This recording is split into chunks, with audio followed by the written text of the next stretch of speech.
바람이 잔잔하게 부는 해안가에 서 있으면 파도는 멀리서부터 조용히 다가와 발끝을 적시고 다시 먼 바다로 물러납니다.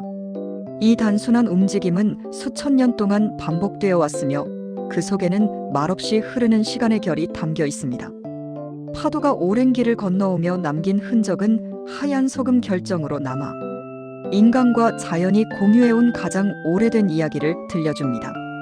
소금은 우리가 매일 사용하는 너무나 평범한 재료이지만 그 역사는 평범함과는 거리가 멀며 인간의 삶과 문명이 어떻게 성장했는지를 보여주는 조용한 기록입니다. 사람들은 소금을 음식의 기본이라고 말하지만 그 의미는 단순한 맛 이상의 것이었습니다. 소금은 생존을 가능하게 했고 음식을 보존할 수 있게 했으며 사람들의 동물과 작물 관리 방식까지 바꾸었습니다. 소금이 없던 시절 인류는 계절 변화 앞에서 속수무책이었고 겨울을 견디기 위해 먹을 것을 남기기가 매우 어려웠습니다. 사냥을 해도 오래 두지 못했고 채집한 식재료는 금세 상해버렸습니다. 그러나 소금이 등장하면서 사람들은 처음으로 자연의 흐름에 맞서 조금씩 시간을 저장할 수 있게 되었습니다. 소금이 음식을 보존할 수 있다는 사실은 인류가 계절을 넘나들며 살아남을 수 있게 한 최초의 기술 중 하나였습니다. 오랫동안 인간에게 소금은 단순한 조미료나 보조재료가 아니라 생존을 위한 도구였습니다. 어떤 부족에서는 소금을 신의 눈물이라고 불렀고 어떤 지역에서는 하늘에서 내린 선물이라 믿었습니다. 소금을 얻기 위해 사람들은 바람이 강하게 부는 해안으로 이동했고 강물이 마른 자리에서 남은 하얀 결정들을 모아들고 다녔으며 돌과 돌 사이에 쌓인 작은 소금층을 긁어모았습니다. 그들은 매번 자연에게 허락을 받아야 했고 자연의 요구를 이해해야 했습니다. 소금은 자연의 흐름 속에서 아주 조심스럽게 태어나며 사람들은 그 과정을 통해 자연을 읽고 계절의 변화를 이해해 나갔습니다. 문명은 소금과 함께 발전했습니다. 고대 문명은 대부분 물이 있는 곳에서 발전했지만 물만으로는 문명을 유지할 수 없었습니다. 물과 함께 필요한 것은 소금이었습니다. 메소포타미아의 사람들은 소금을 통해 곡물을 저장하는 법을 배웠고 이집트인들은 소금을 이용해 미라를 만들며 영혼이 육체를 떠난 뒤에도 형태를 지킬 수 있다고 믿었습니다. 그들에게 소금은 생명을 넘어 죽음 이후의 세계까지 연결하는 신성한 재료였습니다. 중국에서는 소금이 곧 제국의 힘이었습니다. 황제는 소금 생산과 유통을 철저히 통제했고 이를 통해 나라의 기반을 다졌습니다. 소금세는 제국의 운용에 필요한 비용을 충당하는 중요한 원천이었고 이 정책은 수천 년 동안 유지되었습니다. 그만큼 소금은 단순한 식재료가 아니라 국가가 관리해야 하는 전략적 자원이었습니다. 로마에서도 소금은 특별했습니다. 로마 군인들이 받았던 급여인 살라리움은 소금에서 비롯된 말이며 이는 오늘날의 급여라는 단어로 계속 이어지고 있습니다. 소금을 들고 길을 이동하던 사람들은 로마의 도로망을 만들었고 이 길들은 대륙을 가로지르는 무역의 중심이 되었으며 사람과 물자 그리고 문화가 흐르는 혈관처럼 작동했습니다. 소금이 때로는 전쟁을 일으키기도 했습니다. 소금은 너무 귀했고 소유권을 둘러싼 분쟁은 피할 수 없는 일이었습니다. 세계 곳곳에서 소금 유통을 장악하려는 정치적 싸움이 이어졌고 소금세는 종종 국민의 반발을 불러일으켰습니다. 특히 인도에서는 영국의 소금 독점 정책이 사람들을 고통스럽게 만들었고 그 결과 간디는 소금 행진을 이끌며 인도인들이 스스로 소금을 만들 수 있다는 것을 보여주었습니다. 이 단순한 행동은 거대한 독립운동의 불씨가 되었고 소금은 그 자체로 자유의 상징이 되었습니다.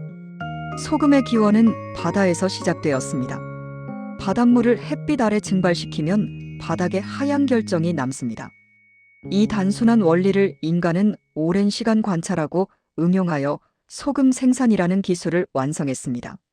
소금을 만들기 위해서는 특정한 날씨 조건이 필요했고 바람의 강도와 햇빛의 양, 습도와 구름의 움직임까지 고려해야 했습니다.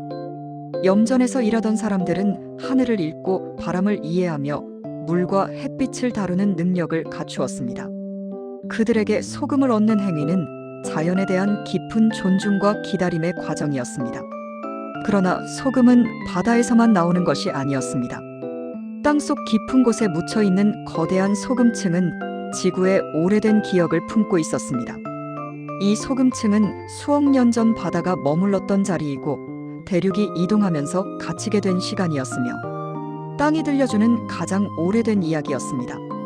소금 광산에서 캐낸 소금은 바닷소금보다 더 순수한 결정을 가진 경우가 많았고 그 구조는 마치 땅속 깊은 곳에서 긴 시간 동안 응축된 지구의 숨결 같았습니다. 소금은 다양한 색을 가지고 있습니다. 바람과 바닥 땅과 광물이 만난 방식에 따라 소금은 하얗기도 하고 회색이 되기도 하며 분홍빛이나 붉은빛을 띠기도 합니다. 하와이의 붉은 소금은 화산지대의 특성을 담고 있으며 히말라야 소금은 지층 속에서 오랜 시간이 지나며 핑크빛을 얻었습니다. 프랑스의 게랑드 소금은 해풍과 갯벌의 향을 품고 있어 세계적인 셰프들에게 사랑받았고 한국의 신안 천일염은 갯벌이 가진 풍부한 미네랄과 따뜻한 햇볕이 어우러져 특별한 맛을 만들어냅니다. 소금의 색과 향은 그 지역의 환경과 시간을 그대로 담은 자연의 기록입니다. 사람들은 오래전부터 소금을 음식의 맛을 깨우는 재료로 사용했습니다. 소금은 짠맛을 내는 것에 그치지 않고 재료가 가진 원래의 맛을 깨우는 역할을 했습니다. 고기나 채소, 생선, 곡물 어느 것이든 소금과 함께하면 맛이 달라지고 풍미가 깊어졌습니다. 발효 음식 역시 소금을 기반으로 발전했습니다. 된장과 간장, 김치와 젓갈 같은 한국의 발효 문화는 모두 소금 덕분에 가능했고 이 음식들은 오랜 세월 동안 사람들의 생명과 문화를 지켜왔습니다. 소금은 사람들의 몸을 움직이는 핵심이기도 했습니다. 우리의 혈액에는 소금이 녹아 있으며 세포는 소금 농도를 바탕으로 물을 들이마시고 내보냅니다. 신경은 소금 이온을 통해 신호를 전달하며 심장은 소금의 균형을 기반으로 박동합니다. 소금은 많아도 적어도 문제가 되었고 적절한 균형 속에서만 생명이 유지되었습니다. 그만큼 소금은 생명의 의미와 직결된 존재였습니다. 사람들은 소금을 정화와 보호의 상징으로 사용했습니다. 한국에서는 제사를 지낼 때 소금을 뿌려 악한 기운을 막았고 유럽에서는 문 앞에 소금을 두면 나쁜 기운이 들어오지 않는다고 믿었습니다. 여행 떠나는 이의 손에 소금을 살짝 쥐어주는 풍습은 그가 어디에서든 안전하기를 바라는 마음이 담긴 선물이었습니다. 이처럼 소금은 신앙과 문화 그리고 마음속 바람이 담긴 물질이기도 했습니다. 소금은 언제나 조용한 곳에서 자신의 역할을 다했습니다. 음식의 겉은 화려할지라도 그 깊은 맛을 완성하는 것은 언제나 소금이었습니다. 소금은 앞에서 나서지 않았고 자신을 드러내지도 않았지만 모든 맛을 이루고 밸런스를 잡는 가장 중요한 단계에 존재했습니다. 사람들은 소금이 너무 흔하다는 이유로 그 의미를 잊어버리기 쉽지만 소금은 작은 결정 하나에도 자연과 시간과 노동의 결이 깃들어 있었습니다. 오늘 우리가 소금을 작은 스푼에 담아 음식에 뿌리는 그 짧은 순간에도 오래된 자연의 길과 인류의 삶이 스며 있습니다. 소금이 입안에서 녹아 없어지는 동안 사람들은 자연이 쌓아온 시간을 함께 느끼게 됩니다. 소금은 과거와 현재를 연결하고 사람과 자연을 이어주는 조용한 매개체였습니다. 그 작은 결정 속에는 바람이 불어온 방향과 태양이 내리쬐던 각도, 땅속 깊은 곳에서 잠들어 있던 시간까지 모두 녹아 있습니다. 소금의 이야기는 결국 우리가 어떻게 살아왔고 앞으로 어떻게 살아갈지를 보여주는 오래된 거울입니다. 소금은 그 어떤 화려한 장식도 없이 조용한 존재로 남아있지만 이토록 조용한 것일수록 가장 오래 유지된다는 사실을 알려줍니다. 소금은 음식을 완성하고 삶을 지탱하며 세상의 균형을 이루는 기본 중의 기본으로 남아있습니다. 그리고 앞으로도 변함없이 사람들의 곁에서 그 역할을 수행할 것입니다. 소금은 오늘도 조용히 말합니다. 중요한 것은 언제나 가장 눈에 띄지 않는 곳에서 자신을 다하고 있다는 사실. 소금은 작은 결정 하나하나에 세상의 질서와 자연의 흐름이 담겨 있으며 사람의 손끝에서 비로소 맛이라는 형태로 드러납니다. 우리가 음식을 입에 넣는 순간 소금은 사라지지만 그 향과 기억은 오래 남습니다. 이렇듯 소금은 순간 속에서 사라지며 영원함을 만들어내는 특별한 존재입니다. 당신이 다음 식사를 할 때 소금이 건네는 오래된 이야기를 한번 떠올려 보기를 바랍니다.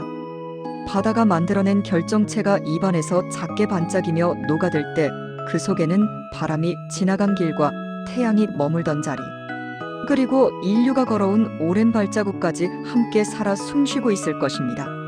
소금은 언제나 그 자리에 있었고 앞으로도 그럴 것입니다. 우리의 삶과 음식 그리고 기억 속에서 소금은 변함없는 친구로 이어질 것입니다.